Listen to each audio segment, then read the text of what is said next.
Values.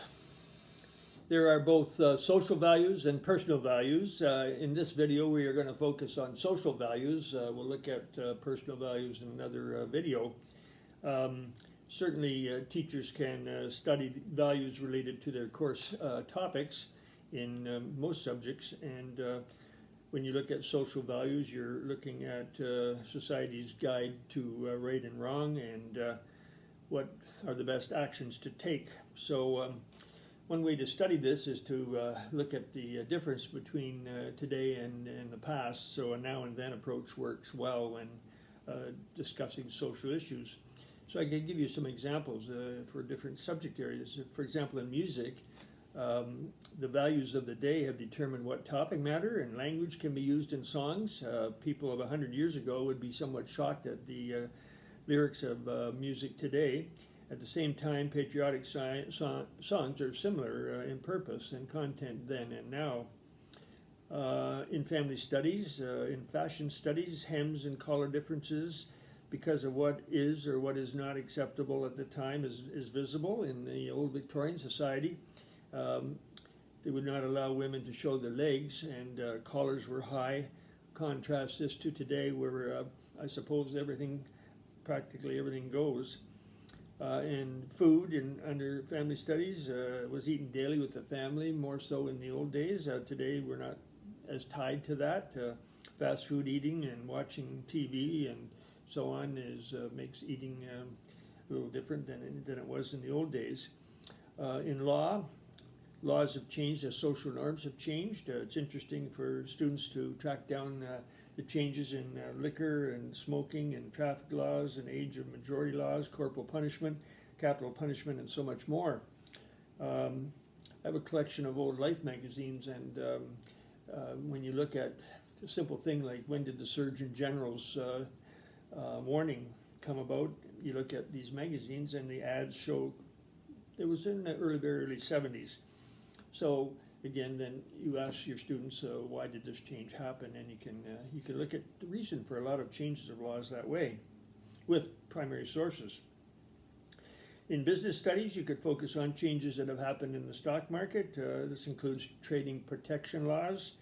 You can look at advertising and the issue of false advertising in this area.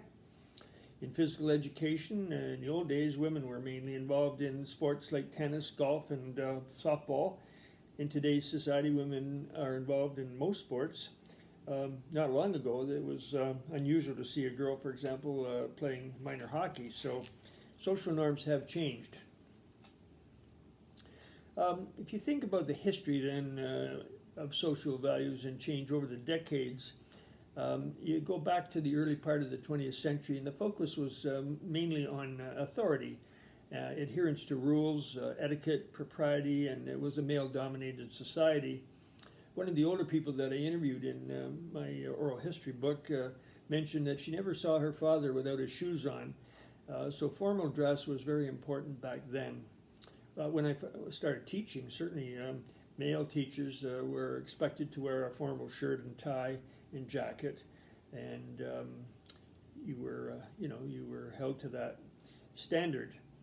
I think that too, the formality in schools. I know in years gone by, schools there would be a girl's entrance and a boy's entrance, and an upstairway and a downstairway, and there was the strap, which could be handed out for a variety of reasons, and in the beginning, kids had to answer a question in class. They had to put their hand up, and then they stood up beside their desk. It was all very interesting and very different. I remember hearing about in the school that I began teaching at, a teacher who was in his final few years of teaching, insisting that everyone listen and not say one word in the class. And someone had made a mistake, and he had taken this student to the front of the room, put him on his back, crumpled up a piece of paper, got a yardstick, and pretended to practice his golf swing with the ball of paper on the student's stomach. No student in the class would dare laugh. Also, I've heard of a teacher in a school that I went to taking a student and yelling at him and throwing him out of class and putting him in an empty locker, closing the door, and said he would tell him when he could leave after class. So I don't make up these stories. We're simply talking about a different time period with a different set of values. And for students today, it's an eye-opener when they compare it to their own social values. But that's maybe the real definition of a generation gap. So in studying topics like prohibition in history and Sunday blue laws and drinking laws, you're still seeing changes in that. Even Sunday shopping laws, it wasn't that long ago when that was loosened up.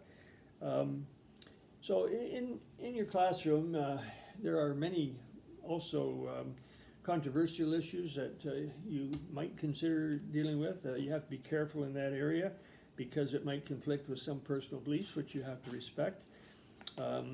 These could include issues on abortion, same-sex marriage, capital punishment, evolution versus creationism, political position.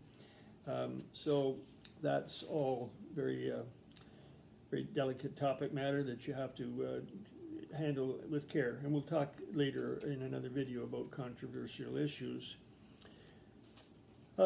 So bottom line is, in the case of social values, it's the responsibility of the teacher to support what is legal. Some may challenge the correctness of the law in your classes, and that's fine. The teacher can only support the law as it is, and certainly you can give them the opportunity to discuss how laws can change or should change, and see how that process works and how that happens. Because we have a history of laws changing in our society. So values, I think it's an important topic to include. It's something that students find interesting. I know that, and you look at change that way in our society, and you can do it in most subject areas. So it's another methodology that you might think about using in your classroom. The next video, we're going to look at controversial issues.